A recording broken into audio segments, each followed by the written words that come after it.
بسم اللہ الرحمن الرحیم۔ السلام علیکم معزز ناظرین، کیا شب برات کا روزہ رکھنا منع ہے؟ شب رات کا روزہ رکھنے والے اللہ کے رسول کا فرمان ضرور سن لیں۔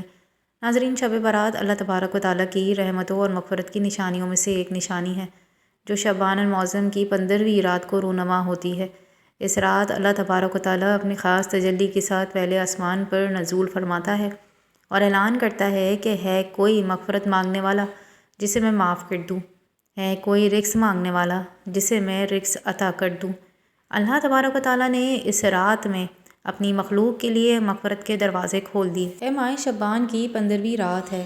اللہ تبارک و تعالیٰ فرشتوں سے ارشاد فرماتا ہے، اے فرشتوں، آج کی رات میری رحمت کے بادل برس رہے ہیں، میری فرما برداری کا کلہ اپنے سر پر باندھ دو۔ اے جبرائیل، میرا یہ پیغام ملائکہ کو سنا دو کہ آج کی رات تقدیر کے فیصلے لکھے جا رہے ہیں۔ کسی کو رزق دینا ہے، کسی کو زندگی دینی ہے اور کسی کا نام اس سال موت کے رجسٹر میں درج ہونا ہے، یہ سب آج کی رات طے پاتا ہے۔ رضوان سے کہہ دو کہ وہ جنت الفردوس کے دروازے کھول دے اور مالک سے کہہ دو کہ دوزخ کی آگ کو آج کی رات مومنہ کے لیے ٹھنڈا کر دے۔ مشرق سے مغرب تک جس قدر مسلمان قبریں ہیں، ان سب کے لیے مغفرت کی دعائیں کی جائیں۔ آج کی رات شب برات ہے، یعنی چھٹکارے کی رات ہے۔ میرے بندوں کے لیے توبہ کے دروازے کھول دو۔ چشم زدن میں عالم بلا کا نقش بدل جاتا ہے، رحمت الہی جوش میں آتی ہے اور حکم الہی ہوتا ہے کہ قبیلے بنو کلب کی بکریوں کے بالوں کے برابر لوگوں کی بخشش کر دی جائے۔ اس مقام پر یہ بات قابل غور ہے کہ اللہ کی رحمت کا کوئی کنارہ نہیں ہے اور بنو کلب کی بکریوں کے بالوں کی مثال صرف وسعت کو سمجھانے کے لیے ہے، ورنہ اس کا کرم تو گنتیوں سے پاک ہے۔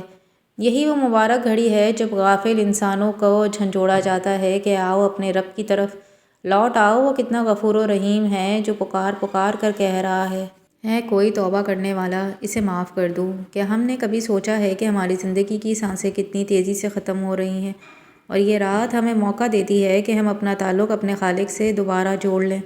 اس رات میں ملائکہ کی جماعتیں زمین پر اترتی ہیں اور ذکر کرنے والوں کو ڈھانپ لیتی ہیں۔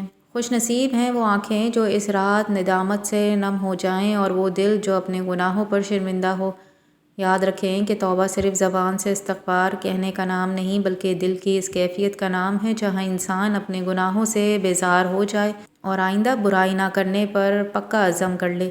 حضور اکرم صلی اللہ علیہ وآلہ وسلم کی حیاتی مبارک ہمارے لیے مشعل راہ ہے۔ آپ اس مہینے میں اس قدر عبادت فرماتے کہ صحابہ اکرام بھی حیران رہ جاتے۔ شعبان کا مہینہ رمضان المبارک کا پیش خیمہ ہے۔ جیسے کسی بڑے مہمان کی آمد سے پہلے تیاریاں کی جاتی ہیں، ویسے ہی شعبان کی 15ویں شب ہمیں رمضان کے لیے تیار کرتی ہے۔ اس رات میں رزق کی تقسیم اور عمروں کا تعین اللہ کے حکم سے ہوتا ہے۔ یہ وہ وقت ہے جب ہمیں دنیاوی حرص اور طمع چھوڑ کر آخرت کی فکر کرنی چاہیے۔ اس رات کی ایک ایک سعادت کروڑوں سالوں کی زندگی سے بہتر ہو سکتی ہے اگر اسے خلوص نیت کے ساتھ گزارا جائے۔ اللہ تعالیٰ کی تجلیات کا نزول بندوں کی ہمت بڑھاتا ہے کہ مایوس نہ ہو، چاہے گناہ سمندر کی جھاگ کے برابر ہی کیوں نہ ہو۔ میرا رب بخشنے پر آئے تو ذرے کو آفتاب بنا دے۔ ہمیں چاہیے کہ اس رات قرآن پاک کی تلاوت کریں، کثرت سے درود شریف پڑھیں اور اپنے تمام خطاؤں کا اعتراف کریں، کیونکہ اعتراف بندگی ہی بندگی کی معراج ہے اور یہی وہ رات ہے جہاں تقدیریں بدل دی جاتی ہیں۔ اگر کوئی سچے دل سے دعا کرے تو اللہ اس کے حق میں خیر کے فیصلے فرما دیتا ہے۔ ہمیں اپنے والدین، رشتہ داروں اور پوری امت کے لیے دعائے خیر کرنی چاہیے، کیونکہ دوسروں کے لیے مانگی جانے والی دعا جلد قبول ہوتی ہے اور فرشتے اس پر آمین کہتے ہیں۔ یہ رات ایک پیغام ہے کہ اللہ اپنے بندوں سے 70 ماؤں سے زیادہ پیار کرتا ہے اور وہ کبھی نہیں چاہتا کہ اس کا بندہ جہنم کی ایندھن بنے۔ ماہ شعبان کی 15ویں شب کس قدر پرکیف رات ہے۔ مطلع بالکل صاف ہے، فضاؤں میں عجیب سی کیفیت طاری ہے۔ رات آہستہ آہستہ اللہ کی یاد میں مست ہوتی جا رہی ہے، جھم ملا رہے ہیں۔ پوری دنیا پر سکوت اور خاموشی کا عالم طاری ہے۔ نصف شب گزرنے کو ہے اور یکا یک رحمتوں کے دروازے کھلتے ہیں، انوار تجلیات کے جلوے بکھرتے ہیں۔ مومنین اپنے رب کے حضور سجدہ زیر ہے اور آنکھوں سے ندامت کے آنسو بہہ رہے ہیں۔ حضرت عائشہ صدیق رضی اللہ تعالیٰ عنہا سے مروی ہے کہ ایک رات میں نے نبی کریم صلی اللہ علیہ وآلہ وسلم کو بستر پر نہ پایا تو تلاش میں نکلی تو میں نے دیکھا کہ آپ صلی اللہ علیہ وآلہ وسلم جنت البقیع کے قبرستان میں سرجدو ہیں اور امت کی بخشش کی دعائیں مانگ رہے ہیں۔ آپ صلی اللہ علیہ وآلہ وسلم نے فرمایا کہ اے عائشہ، کیا تمہیں معلوم ہے کہ یہ کون سی رات ہے؟ یہ شعبان کی 15ویں رات ہے۔ اس میں اللہ تعالیٰ بنو کلب کی بکریوں کے بالوں سے زیادہ لوگوں کو جہنم سے آزاد فرماتا ہے۔ اس مقام پر یہ بات ذہن نشین رہی کہ یہ رات محض جاگنے کی نہیں بلکہ اپنے گناہوں سے توبہ کرنے کی رات ہے۔ چنانچہ آپ نے اس رات میں طویل سجدے کیے اور امت کے لیے گڑ گڑا کر دعائیں مانگی۔ یہاں یہ بات قابل ذکر ہے کہ اس رات میں رب کائنات کا کرم اس قدر وسیع ہوتا ہے، پکار کر اپنے بندوں کو اپنے آغوش کی رحمت میں بلاتا ہے۔ جو بندہ اس رات کی قدر کرتا ہے، اللہ اسے اپنی خاص قربت عطا فرماتا ہے۔ یہ رات غافلوں کو بیدار کرنے اور بھٹکتے ہوئے لوگوں کو راہ راست پہ لانے کا ایک عظیم موقع ہے۔ حضور اکرم صلی اللہ علیہ وآلہ وسلم اس پورے مہینے میں کثرت سے روزے رکھتے اور فرماتے کہ یہ ایسا مہینہ ہے جس میں لوگوں کے اعمال اللہ کی بارگاہ میں پیش کیے جاتے ہیں۔ میں چاہتا ہوں کہ میرے عمل اس حال میں پیش ہوں کہ میں روزے میں ہوں، اس لیے اس مہینے کی 15ویں شب کو خاص اہمیت حاصل ہے کہ یہ اعمال کے سالانہ پیشی کا وقت ہوتا ہے۔ ہمیں چاہیے کہ اس رات میں کثرت سے توبہ کریں اور پچھلے تمام گناہوں کی معافی مانگ کر نئے عزم کے ساتھ زندگی کا آغاز کریں۔ اللہ کی رحمت کسی بہانے کا منتظر ہوتی ہے اور شب برات وہ بہترین بہانہ ہے جہاں آنسوؤں کا ایک قطرہ زندگی بھر کی سیاہی دھونے کے لیے کافی ہو جاتا ہے۔ لہٰذا اس رات کو صرف رسموں میں نہ گزاریں بلکہ حقیقی طلب کے ساتھ اپنے مولا کو منائیے، کیونکہ یہ فیصلے کی گھڑی ہے اور اللہ کی رحمت پکار رہی ہے کہ کوئی ہے جو آج اپنی تقدیر سنوارنا چاہے۔ بخاری اور مسلم کے مستند روایت کے مطابق اللہ کی عبادت اور ذکر الہی ہے اس رات کے اصل مقصود ہے۔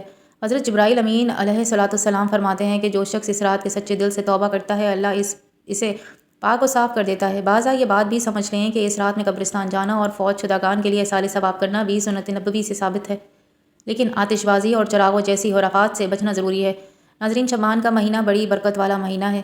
ان مہینوں میں عبادات کا ثواب زیادہ ہے، البتہ اس رات کو فرض یا واجب سمجھ کر دوسروں کو مجبور کرنا درست نہیں، اور اس کی جو فضیلت عوام میں مشہور ہیں کہ یہ 1000 سال کی عبادت ہے، اس کی اس طرح تخصیص ثابت نہیں ہے، لیکن اللہ کی رحمت سے امید رکھی جا سکتی ہے کہ یہ ایک رات کی توبہ پر زندگی بھر کے گناہ معاف فرما دے۔ اس رات کی برکتیں حاصل کرنے کے لیے ضروری ہے کہ انسان اپنے باطن کی اصلاح کرے اور دوسروں کے حقوق ادا کرنے کا عہد کرے، کیونکہ اللہ تعالیٰ اپنے حقوق تو معاف فرما دیتا ہے مگر بندوں کے حقوق اس وقت تک معاف نہیں ہوتے جب تک وہ بندہ معاف نہ کرتے۔ اس رات کی ایک بڑی فضیلت یہ بھی ہے کہ اس میں تلاوت قرآن کریم اور درود اسلام کا نذرانہ پیش کرنے سے روحانیت میں اضافہ ہوتا ہے۔ یہ رات یکجہتی اور بھائی چارے کا پیغام بھی دیتی ہے کہ ہم اپنے دلوں کو کینہ نکال کر ایک دوسرے کو معاف کر دیں تاکہ اللہ کی رحمت ہم سب پر سایہ فگن ہو سکے۔ علماء کرام نے اپنی تسنین میں لکھا ہے کہ اس رات اللہ تعالیٰ مشرک، کینہ پروا، قاتل اور والدین کے نافرمان کے علاوہ سب کی بخشش فرما دیتا ہے۔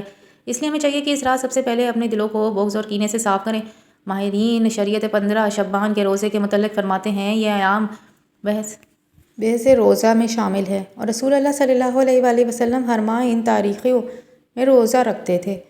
مستند فتویٰ میں یہ بات درج ہے کہ ماہ شعبان میں کثرت سے روزے رکھنا آپ صلی اللہ علیہ وآلہ وسلم کا معمول تھا۔ یہاں یہ بات سمجھنا ضروری ہے کہ دین کی بنیاد جذبات پر نہیں بلکہ مستند شرعی دلائل پر ہے۔ محبت رسول صلی اللہ علیہ وآلہ وسلم کا تقاضا یہی ہے کہ ہم اس طریقے پر عمل کریں جو آپ صلی اللہ علیہ وآلہ وسلم نے اور آپ کے صحابہ کرام نے ہمیں سکھایا۔ اگر ہم سنت کے مطابق اس رات کی قدر کریں گے تو یقیناً کامیاب ہوں گے۔ آج کل سوشل میڈیا کے دور میں من گھڑت قصے کہانیاں بھی پھیلائی جاتی ہیں جن سے بچنا لازم ہے۔ ہمیں چاہیے کہ ہم اپنی عبادتوں کو دکھاوے اور بدعت سے پاک رکھیں اور صرف ان اعمال پر توجہ دیں جو قرآن اور سنت سے ثابت ہیں۔ یاد رکھیں کہ اللہ تبارک و تعالیٰ کے ہاں وہی عمل قبول ہوتا ہے جو خلوص نیت کے ساتھ سنت کے مطابق کیا جائے۔ فضائل اعمال کے نام پر غلو کرنا ایمان کے لیے ٹھیک نہیں، اس لیے اپنی نمازوں کی فکر کریں، اپنے اخلاق کو سنواریں اور سنت نبوی صلی اللہ علیہ وآلہ وسلم کو اپنی زندگی کا حصہ بنائیں تاکہ ہم بروز قیامت سرخرو ہو سکیں۔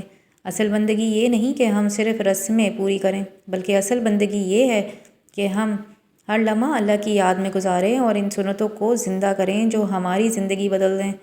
شب برات کا اصل سبق توبہ کی قبولیت اور رب کی رحمت پر یقین ہے۔ ہمیں چاہیے کہ ہم اپنی زندگیوں کا محاسبہ کریں اور ہر اس کام سے بچیں جس کی بنیاد دلیل پر نہیں۔ اللہ تبارک و تعالیٰ ہمیں حق سمجھنے اور اس پر ثابت قدم رہنے کی توفیق عطا فرمائے۔ آخر میں یہ اہم بات ذہن نشین فرما لیں کہ شب برات کی رات انفرادی طور پر بیدار رہ کر اللہ کی عبادت کرنا اور اگلے دن نفل روزہ رکھنا شرعی جائز اور مستحب ہے۔